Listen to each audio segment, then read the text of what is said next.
Alright, so I'm going to go over just a little bit about this neat little Jamhub rig I built. I used Dave from Jamhub's video for inspiration for how to put this whole thing together, so a lot of it's going to look really familiar there. I just took a cheap crate that we got at either Walmart or at Michael's or something like that. I pulled the two slats off the side and off of the back here, and I put those on the top. I just used the same staples that came with it. I backed them out and hammered them back in, and it's stayed pretty stable from there. And then I did a really crappy paint job on it with spray paint because it was dark and I couldn't see it very well because I was impatient. So what I did was, here on the inside, I got a line of Velcro that goes right through here on the bottom, and there's Velcro on the underside of each one of these DI boxes and these two splitters over here. These are Ultra DI, DI 400Ps. This is my Sansamp base DI. And then over here we've got ART splitters. They were all really cheap. I think these were $20 or $30. These were $30. This was the only thing that was expensive. That was about $200, but I already had that, so I didn't have to buy that, which was convenient, and my wife appreciates it. So, all the cabling here, these are Mogami cables. They're all 3 feet.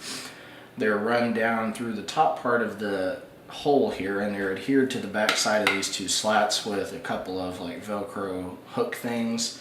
Some of them are just stick-on as well. They work really well, and they all come into the parallel out of the DI box here. So your instrument's going to run in to this parallel in, and the input here, the mics are all coming in through the input over here on this side. They run out through this cable to get to the Jamhub for your in-ear monitoring, and out the back side, might not be able to see it very well, but that's where all of your XLR outs come in for if you're going to run this thing live. This thing is totally live ready, so you don't really have to do anything but plug a snake into it, which is really, really convenient. So we'll stay on the front side here for a second, then I'll get to the back side. So up here, coming into each one of the inputs, we've got your adapter that takes you from mono to stereo. Then you've got your mono cables. All the XLRs, you don't have to do anything to those, which are fantastic.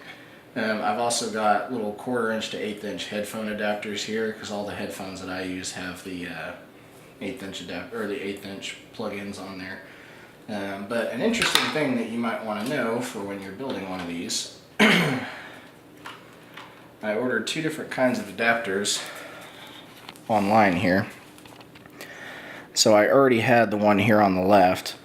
I did not have the one here on the right. You notice a slight difference between these two.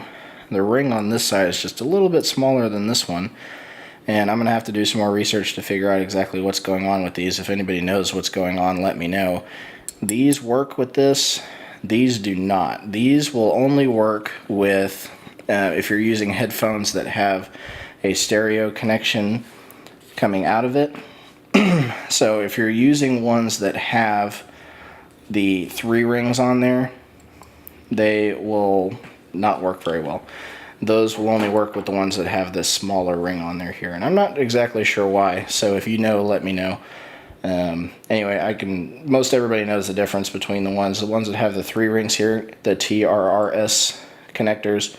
Those are typically used for phones and anything that has a controller on the top that you can adjust to turn on music, change volume. Anyway, so you get what I'm saying here.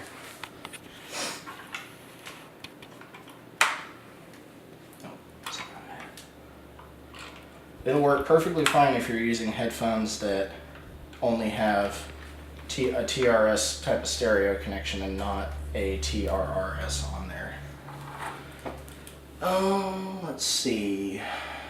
The splitters, since they've got a little gap here on the bottom, I also stuck them over here to the wall on the side. So they're not going anywhere. They're all pretty firmly stuck down. So I'm going to turn it around so you can see what I did on the back.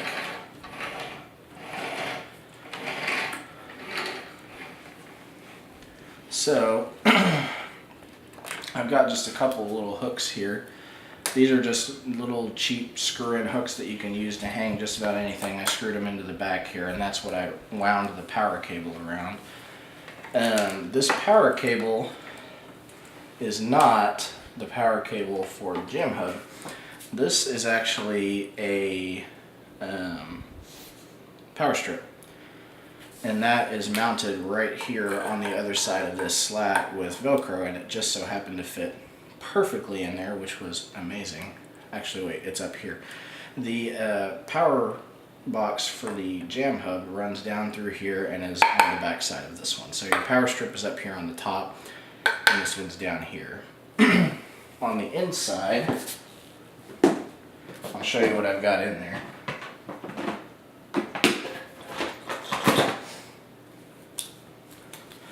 On the inside, if I need a little more room in the power strip, I've just got these little extenders, so that, because right now inside there, the plug-in for the Jamhub is real nice and small. It's just a little 2-pin on the end, fits in there real nicely, doesn't take up hardly any room. But I've also got a power all adapter in there, so I could power multiple pedals at the same time. Right now, the only thing drawing power is my active Sansamp DI box. Eventually, if we want to go to active controls or active DI boxes, we can, and they'll just all run and plug in right into the splitter that's got 7 or 8 outputs, and you can use those little adapters to get into there a little easier.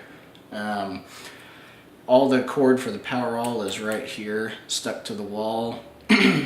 And then I've got the Jamhub cord here, and some of the cords are just kind of floating around in there, like the XLR that runs along the front side. But what I'm going to do is I'm going to get my phone out and I'll show you a closer look on the inside so you can kind of see what I'm talking about. Okay, so here's the inside. Here you're looking at the back of the DI splitters, or not DI splitters, the mic splitters here.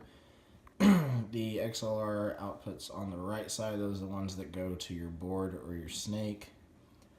There's the back side of the DI boxes that go for guitars, electronic drums, whatever. There's the back of my Sansamp DI, so pretty sweet. So you can kind of see how I ran the cable under here. I'm trying to get the light just right so you can see what's going on. So my cable fell off that hook. It's kind of floating over here in space right now, but it still looks pretty nice and it's out of the way. You can't really tell what's under there. Over here, that's the power cord for the power all that is plugged into the strip, and I'll start a separate video and show you the strip on the other side. Jamhub cable's right there, kind of hanging down from the back. I don't quite have it anchored the way I want it yet. So anyway, that's a little view of the back side. I'll get on the front so you can see a little better what's going on with the power strip and the Jamhub box. Alright, so here's what's going on the front side here. There's all the DI boxes a little closer up. You can see the Velcro down there that everything's attached to. So it's pretty cool. I've got the splitters color coded there. The wires are all color coded for the rest of the instruments to correspond with the colors on the Jamhub. So here's a better view. You can see it kind of in the background there where that cable's coiled up. That is the little box for the Jamhub that's sitting right there. It's stuck on that slat with Velcro, which is pretty cool. Okay, I'm going to try really hard to see if I can get you this view here. There is the power strip. I'm looking through the front 2 slats so that you can see this. Oops. Sorry about that. Anyway, you get the point. You can see it. It's kind of up under there, sticking onto that very first one. And everything's kind of plugged into that. So another thing I didn't really realize about the Jamhub is that whenever you turn it on, there really is no on switch, you just plug it in. So on the back side here, you can see on the power strip how I've got that switch right there. That's sort of my master power. I flip that on and that turns everything on. So pretty convenient. Alright, so that's about it. That's pretty much everything we went over there. Everything's all nice and color-coded, which is really cool, and it's really helpful for just telling people to plug in and play. So if you got somebody that you want to work into your practice rotation, or if you're just having fun, getting a group of people together to play, you just give them the cable and you say, hey, plug into DI green, and there they go, right into the DI green box. So it's pretty easy. Since all your wires are taken up here, that pretty much negates somebody from plugging into the wrong place, since everything's all plugged up. So really super convenient. What I'm going to do now is I'm going to do some kind of overall shots, just going all around it and how everything's plugged in and set up. My cat is sick, hence the coughing, and he is very sick apparently. So anyway, we'll go through and do the pan shots now, and just send me a message on either YouTube, Facebook, wherever you want to find me. If you have my number, text me, call me if you want to figure out more about how to put this thing together for yourself. Thanks.